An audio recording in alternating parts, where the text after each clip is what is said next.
Ya, halo pemirsa, apa kabar Anda hari ini? Langsung dari studio IDX Channel Jakarta, saya Prasetyo Wibowo kembali hadir dalam Market Review, program yang mengupas isu-isu penggerak ekonomi Indonesia. Live streaming kami bisa Anda saksikan juga di idxchannel.com. Dan pemirsa, langsung saja kita mulai Market Review selengkapnya.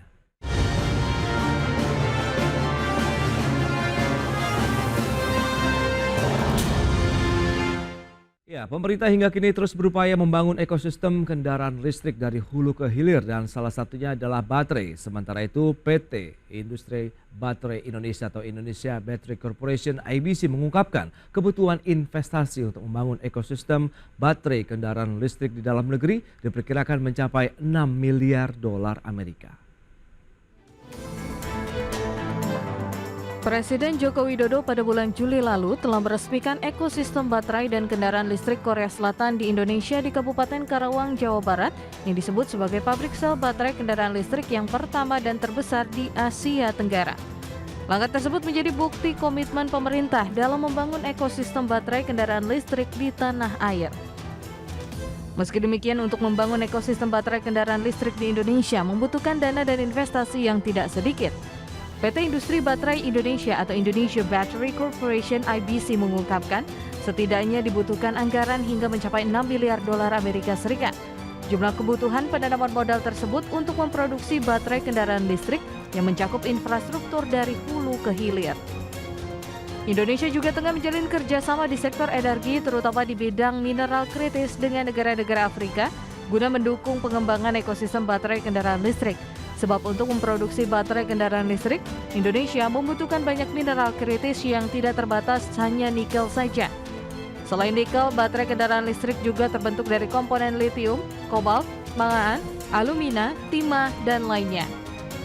Dan berdasarkan catatan Kementerian Luar Negeri Indonesia, negara-negara Afrika akan memainkan peran penting dalam industri kendaraan listrik global karena memiliki kekayaan mineral kritis seperti cadangan kobalt dunia sebesar 55%, mangan 48%, grafit 22%, dan lainnya. Jakarta, Tim Liputan IDX Channel. Ya, pemirsa, untuk membahas tema menarik kita hari ini, tantangan investasi membangun ekosistem baterai kendaraan listrik, kita sudah tersambung melalui Zoom bersama dengan Bapak Bayu Yudi Hermawan. Beliau adalah VP Commercial and Marketing dari PT Industri Baterai Indonesia. Selamat pagi Pak Bayu. Halo, selamat pagi Mas Pras. Ya, salam sehat Pak. Ya, alhamdulillah sehat. Gimana Mas Pras? Baik, kabar baik juga. Terima kasih ini atas waktu yang disempatkan. Langsung saja kita akan update terlebih dahulu ya. Seperti apa sih kabar terkini dari upaya pengembangan, kemudian pembangunan ekosistem kendaraan listrik di Indonesia nih Pak Bayu, silakan. Baik, terima kasih Mas Pras. Memang kalau kita lihat cukup positif ya tren saat ini ya. Kita bisa lihat dari sisi marketnya terlebih dahulu nih. Oke. Ya. Jadi kita lihat sampai semester 1 tahun 2024 saja nih penjualan kendaraan listrik di Indonesia untuk yang motor listrik itu mencapai 39.000 unit. Ya, ini dibanding tahun lalu semester 1 untuk motor listrik itu hanya 11.000, sementara di tahun ini sampai dengan 39.000. Itu yang pertama. Kemudian yang kedua dari sektor kendaraan listrik roda 4 gitu ya. Penjualan di semester 1 itu udah mencapai 17.000 unit gitu ya. Compare to tahun lalu semester 1 yang hanya 6.000 unit. Hal ini inline juga nih dengan penyediaan infrastruktur pengisian dayanya. SPKLU di Indonesia sudah mencapai 1.300, kemudian untuk SPBKLU sendiri itu sudah lebih dari 1.000 unit ya di Indonesia. Kalau kita lihat di situ inline juga dengan industri dari manufaktur kendaraan listrik juga di Indonesia, di mana beberapa OEM ini telah melakukan lokalisasi manufacturing facilities-nya di Indonesia. Jadi kita bisa lihat nih tadi dari indikasi-indikasi tadi bahwa pertumbuhan tersebut sangat positif di Indonesia terkait dengan ekosistem kendaraan listrik di Indonesia, di mana kita lihat bisa adanya nih kesinambungan antara gerakan yang dilakukan oleh pemerintah melalui insentif, sosialisasi, dan sebagainya. Kemudian juga kesadaran masyarakat terkait dengan penggunaan kendaraan listrik itu sendiri, Mas Pras. Begitu mungkin, Mas Pras. Oke, nah lantas, apakah pembangunan ekosistem kendaraan listrik tadi ya, baik motor maupun mobil, itu sudah inline nih dengan ekosistem dari baterai kendaraan listriknya sendiri, Pak Bayu? Baik, Mas Pras. Jadi kalau kita tarik lagi lebih ke hulunya, ini selain dari industri manufaktur kendaraan listrik tadi yang sudah mulai berkembang di Indonesia, industri dari baterai tersebut juga sudah mulai berkembang di Indonesia. Di sini kita lihat ada beberapa pabrikan terkait dengan battery pack manufacturing facilities di Indonesia, itu sudah mulai tumbuh. Dan juga beberapa OEM yang tadi seperti yang kami kemukakan sebelumnya itu sudah melakukan supply dari domestic supply chain ya, dari manufacturing baterai pack yang ada di Indonesia gitu ya. Tapi memang di sisi lain gitu ya, saat ini memang beredar dua jenis baterai ya di Indonesia yang umumnya digunakan di kendaraan listrik, yaitu lithium ferrofosfat dan satu lagi nickel based baterai atau kita biasa kenalnya NMC gitu ya. Dan memang apabila kita menginlinekan lagi jauh ke hulu gitu ya, tentunya Indonesia itu memiliki value proposition yang sangat kuat di nickel based baterai tadi ya. Mungkin seperti itu Mas Pras ya. Baik, menarik kalau memang sudah ada dua tipe baterai LPF kemudian NFC di Indonesia begitu. Lantas kalau kita bicara mengenai roadmap untuk pembangunan ekosistem baterai kendaraan listrik itu sudah ada atau belum dari hulu ke hilir? Kalaupun memang sudah ada, lantas bagaimana update ataupun kabarnya nih Pak Bayu? Baik, terima kasih Mas Pras. Memang IBC sebagai investment holding yang bergerak di dalam new energy material, khususnya terkait dengan ekosistem baterai kendaraan listrik gitu ya, di mana kami mengimplementasikan integrated project dari hulu hingga ke hilir bahkan ke recyclingnya seperti itu. Tentunya kami dalam mengimplementasikan tersebut memiliki roadmap ya yang kami tuangkan ke dalam RJPP perusahaan, di mana end state di tahun 2030 nanti kapasitas produksi kami itu mencapai 45 gigawatt. Ya, tentunya itu ramping up mulai dari 10 gigawatt naik ke 15 gigawatt kemudian ramping up seperti itu. Dan memang target kami dalam jangka waktu dekat itu sekitar 2026-2027 itu cell factory kami akan mulai establish ya. Beriringan dengan value chain lainnya seperti itu. Baik, ada 45 gigawatt target begitu. Tapi Anda melihat bagaimana dengan ketersediaan dari hulu ke hilir, kesiapannya begitu untuk mendukung target tadi? Oke, baik. Ini cukup menarik Mas, karena yang kita kembangkan itu adalah hilirisasi ya, jadi integrated dari hulu ke hilir. Tentunya value chain satu sama lainnya itu akan saling berkaitan.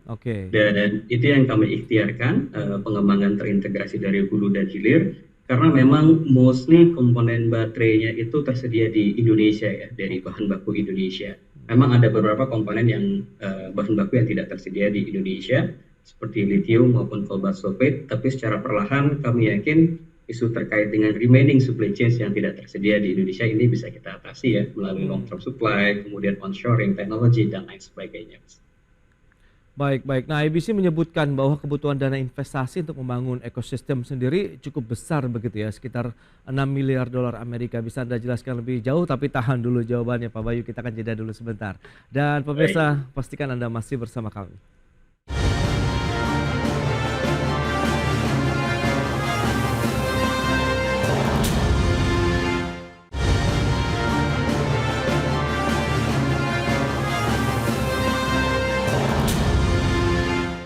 Ya, terima kasih Anda masih bergabung bersama kami dalam Market Review pemirsa, dan berikut ini kami sampaikan data terkait dengan jenis-jenis baterai kendaraan listrik begitu yang digunakan oleh masyarakat di dunia begitu. Ada yang pertama ada baterai nickel metal hydride, kemudian baterai lead acid, kemudian ada baterai solid state, kemudian nickel cadmium, ada juga baterai ultra capacitor dan juga lithium ion atau ion. Ini yang cukup banyak digunakan begitu ya di Indonesia juga. Dan kita lihat ada 10 mobil listrik terlaris di bulan Juli 2024. Ini data dari Gaikindo. Ada BYD Seal itu mencapai 1.290 unit sudah terjual. Kemudian Wuling Cloud EV ada seri Omoda E5, kemudian BYD juga, MG, Hyundai Kona, kemudian beberapa diantaranya memang masih didominasi BYD dan Wuling begitu ya untuk penjualan mobil listrik di bulan Juli 2024. Berikutnya kita lihat komitmen dari Indonesia Battery Corporation IBC, industri baterai EV dari hulu ke hilir. Ya, kita lihat mekanismenya. Yang pertama ada dari biji nikel, kemudian diproses ada api, nikel, sulfat, kemudian baterai dan komponen sel. Keempat masuk ke dalam sel baterai, modul baterai, kemudian pack dan juga XEV.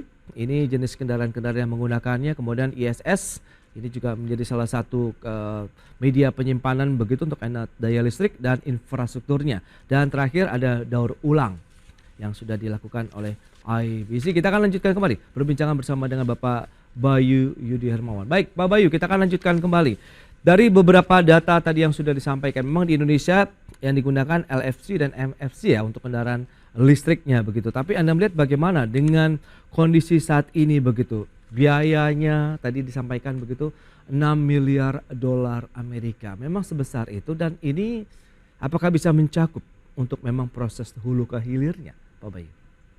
Baik, terima kasih Mas Pras. Memang terkesan fantastis ya nilai investasinya. Tapi memang perlu kita telisik lebih dalam lagi ya. Jadi memang ada beberapa faktor yang mempengaruhi dari total nilai investasi tersebut gitu ya. Seperti yang Mas Pras sampaikan tadi di dalam infografis, bahwa yang dikembangkan oleh IBC ini tidak hanya pabrik dari baterai selnya saja gitu ya. Tapi melainkan ada beberapa industri terintegrasi gitu ya yang dikembangkan oleh IBC gitu ya. Jadi sebenarnya total investment tadi itu adalah untuk implementasi beberapa industri hulu ke hilir tadi secara terintegrasi. Itu yang pertama. Kemudian yang kedua adalah terkait dengan kapasitas baterainya, gitu ya, kapasitas dari productionnya, yang memang kita kembangkan saat ini, gitu ya, itu memang cukup besar kapasitasnya, bahkan potensialnya itu mencapai 45 gigawatt, gitu ya, in the future. Memang itu staging, gitu ya, mulai dari 10, 15, kemudian ramping up. Kemudian juga dari industri smelternya itu sampai dengan 300.000 gitu ya, ton per annum dan lain sebagainya. Itu faktor kedua. Kemudian faktor yang ketiga adalah teknologi gitu ya. Seperti yang kita ketahui bahwa memang industri baterai ini menggunakan spesifik teknologi gitu ya, baik dari hilirnya naik ke midstream bahkan ke hulunya gitu ya. Untuk industri pengolahan tadi seperti yang disampaikan dalam infografis, ya, memang ini ada tipikal teknologi yang berbeda tergantung dari tipikal dari nikel ore-nya ya. Ada yang pakai HPAL, ada yang pakai RKF dan lain sebagainya. Kemudian yang terakhir ini adalah terkait dengan full cycle-nya ya, bahwa yang kita kembangkan ini juga masuk recycling facilities dari baterainya. Jadi untuk membuat industri ini benar-benar terintegrasi, tentunya kita tidak bisa menafikan hilir akhirnya ya, yaitu terkait dengan recyclingnya. Sehingga output dari recyclingnya tadi itu akan digunakan kembali ke industri midstream kita untuk pengolahan precursor dan cathode, sehingga benar-benar terintegrated projectnya gitu ya. Mungkin itu beberapa justifikasi Mas Pras terkait dengan total investment cost-nya ya. Yes, berarti memang kalau total cost itu pun bertahap begitu ya penggunaannya, begitu dari hulu ke hilir, termasuk proses-proses dari bahan bakunya sampai menjadi produk baterai kendaraan listrik begitu Pak Bayu? Betul, terintegrated ya. Jadi tidak hanya spesifik satu industri saja, tapi industri yang benar-benar terintegrasi. Oke, nah ini menarik. Berikutnya, bagaimana dengan kebutuhan bahan bakunya sendiri? Anda kan sempat menyebutkan bahwa memang sebagian besar sudah bisa didapatkan di dalam negeri. Lantas bagaimana dengan yang harus kita dapatkan dari luar negeri? Harus diimportasi atau bagaimana? Baik ya, seperti yang kita ketahui bersama memang value proposition Indonesia itu secara absolut itu ada di nikelnya ya. Oke. Di mana kita ini number one player in nickel global supply saat ini in term of reserve dan capacitiesnya. Kemudian selain nikel, ini Indonesia juga memiliki beberapa sumber daya lain yang sebenarnya bisa dilakukan hilirisasi lebih lanjut ke depannya, terkait dengan kobalt, bauxite, mangan, aluminium dan lain sebagainya gitu ya. Memang kalau kita lihat dari komponen baterai gitu ya, remainingnya ini biasanya tinggal lithiumnya saja gitu ya. Lithium kemudian kalau kita telisik lebih dalam sebenarnya ada di cobalt sulfate-nya tadi gitu ya. Beberapa mitigasi yang kita lakukan memang tentunya terkait dengan long term offtake gitu ya, terkait dengan lithium. Kemudian penjajakan terkait dengan teknologi alternatif nanti ke depannya, bahan baku alternatif. Kemudian tentunya kita juga mendorong nih adanya onshoring industri manufaktur lainnya, industri turunan lainnya terkait dengan material selain nikel tadi ya. Jadi IBC telah melakukan pioneering terkait dengan downstreaming dari nikelnya tadi menjadi baterai. Ini juga berpotensi juga ke depannya untuk kita melakukan downstreaming dari bahan-bahan baku lainnya yang ada di Indonesia, Mas Pras. Oke, berarti pun IBC tidak sendirian, bekerja sama dengan perusahaan-perusahaan tambang yang kaitannya dengan kebutuhan bahan baku untuk baterai kendaraan listrik, Pak Bayu. Baik, tentunya dalam mengembangkan industri terintegrasi ini kita bermitra, Iya. kita melakukan kemitraan gitu ya, dan tidak hanya dari sektor hulu ya, tapi in term of sektor midstream, downstream, EV ecosystem bahkan recycling, Ya. tentu melakukan kemitraan dalam pengembangannya gitu ya. Hmm. Jadi memang ada beberapa justifikasi ya kenapa sebenarnya kemitraan tersebut dibutuhkan. Tadi yang pertama terkait dengan teknologi. Kemudian yang kedua terkait dengan investmentnya sendiri, kemudian yang ketiga adalah terkait dengan global market penetration-nya itu sendiri. Ini itu Mas Pras ya. Oke. Nah, lantas bagaimana dengan adopsi penguasaan teknologi pembuatan baterai listrik? Mengingat ini kan yang akan berdampak nanti dengan harga yang cukup sensitif begitu ya bagi masyarakat. Kita akan bahas nanti di segmen berikutnya Pak Bayu. Kita akan jeda lagi sebentar dan pemirsa, kami akan segera kembali usai pariwara berikut ini.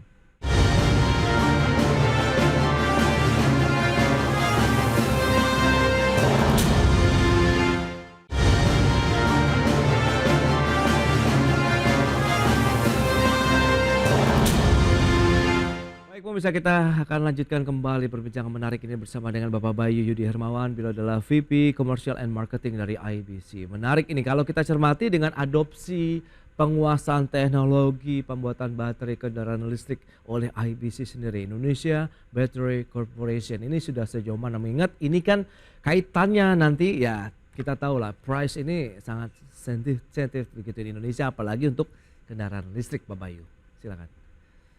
Oke, baik Mas Pras. Ya, jadi memang kalau kita lihat lagi tadi dari diskusi sebelumnya bahwa Indonesia ini sangat memiliki value proposition dalam pengembangan baterai terintegrasi. Ya. Dari bahan baku, dari kemampuan ekonomi Indonesia, kemudian dari marketnya itu sendiri.